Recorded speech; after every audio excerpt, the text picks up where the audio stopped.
Hi everyone, আশা করছি তোমরা খুব ভালো আছো, সুস্থ আছো। আজকে হচ্ছে শনিবার, তাই সকাল সকাল চা তো বসিয়ে পড়েছি। আর আমরা দুজনেই আজকে একটুখানি বেরোবো, কারণ একটুখানি দরকার আছে, কাজের বিষয়ে একটু বেরোনোর আছে। আজকে ভাবলাম একটুখানি ইন্ডাকশানে করি চা, কারণ সবসময় তো চা গ্যাসের মধ্যেই করি।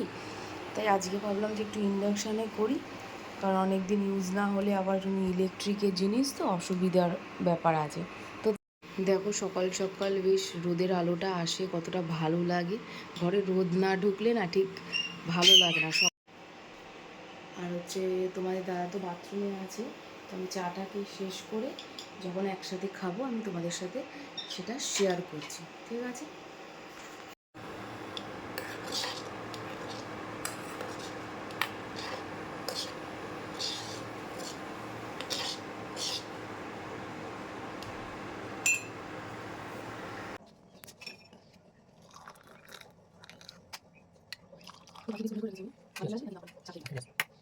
এই যে এবার আমরা দুজনে একটু বসে একটু চাটা খাবো।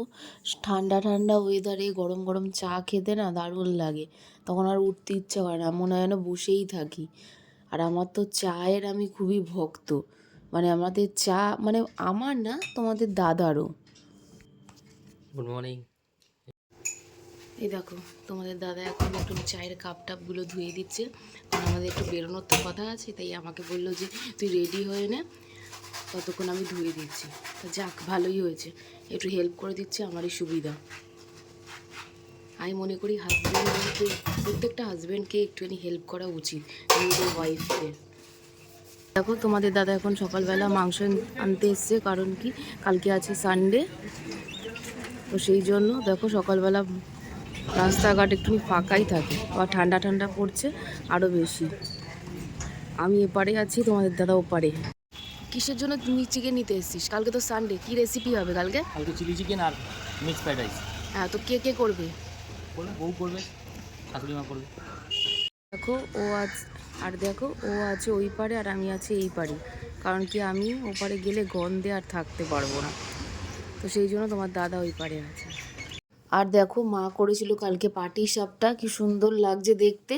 আর আমরা দুজনে স্নান টান করে এবার বেরিয়ে পড়ার কথা ছিল, তোমাদেরকে আগেই বলেছি, তো তার জন্যই আমরা বেরোচ্ছি। তো দেখো তোমাদের দাদাও বেরিয়ে পড়েছে, আগে বাইকটা বের করলো, আর আমি গেট বের দিয়ে এবার বেরিয়ে পড়বো।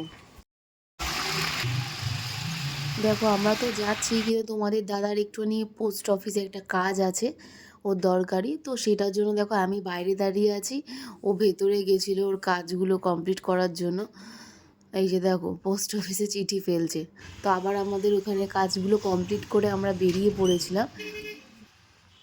আর আমাদের কি বলো তো, দরকার ছাড়া না ঠিক মতন ঘোরাফেরার মতন না সময় হয়ে ওঠে না। তোমাদের দাদা 15 রবিবার ছুটি পায় ঠিক কথা, কিন্তু সব সময় না আমরা বেরোতে পারি না। আর তারপর কি বলতো, এখন তো আর টালিগঞ্জের ওখানে বাইক রাখা যায় না, তো এখন তাই তোমাদের দাদা দেখবে যে কোথায় বাইকটা রাখবে, তারপর আমরা মেট্রো করে বেরোবো। এবার আমরা যাচ্ছি অটো করে, তোমাদের দাদা বাইক রেখে দিয়েছে। গাড়ির মধ্যে লক করেছি আর একটা হেলমেট দেখেছি, মানে পান বিড়ি সিগারেট। তখন কথা বলছিলাম, কিন্তু এত সাউন্ডের জন্য তোমরা কিছু শুনতে পাওনি, তো তাই আমি ভয়েস ওভারই দিচ্ছি এখন। আর এত ঠান্ডা হাওয়া দিচ্ছিল এই টাইমটা, খুব ভালো লাগছিল, পুরো মনে হচ্ছে না পুরো শীত পড়েই গেছে, রোদও উঠছে আর খুব ভালোও লাগছে ঠান্ডাটায়। আর আজকে মেট্রো কি যে দেরি করেছে, আর কি ভিড় মেট্রোতে, মানে ধারণার বাইরে। সব সময় কিন্তু এরকম থাকে না। প্রচুর ভিড় আছে আজকে মেট্রোতে। ওহ বাবা রে। এবার দেখো মেট্রো থেকে নেবে এবার আমরা দুজন যাব। আর আজকে একটা কি ঘটনা আছে জানো, আমরা তো প্রতিদিন যখনই যাইটাই মেট্রো করে, তখন তো আমরা টিকিট কেটে নিই, আমাদের কোনো কার্ড সিস্টেম নেই। আজকে ওই কয়েনের মতন যেটা দেয় সেটা দিয়েছি, বেরোনোর সময় ফট করে দেখি সঙ্গে সঙ্গে আটকে গেল। আমার এদিকে কয়েনটা দেওয়াতে আমি বেরোতেই পারিনি, তারপরে আবার একটা লোককে ডাকলাম, গার্ডকে, তারপর আমাকে বেরোতে দিল। আর লাস্টে আমরা কাজবাজ করে চাটা খেয়ে আমরা বাড়ি চলে এসেছিলাম। আর আমাদের ভিডিও ভালো লাগলে প্লিজ লাইক করুন।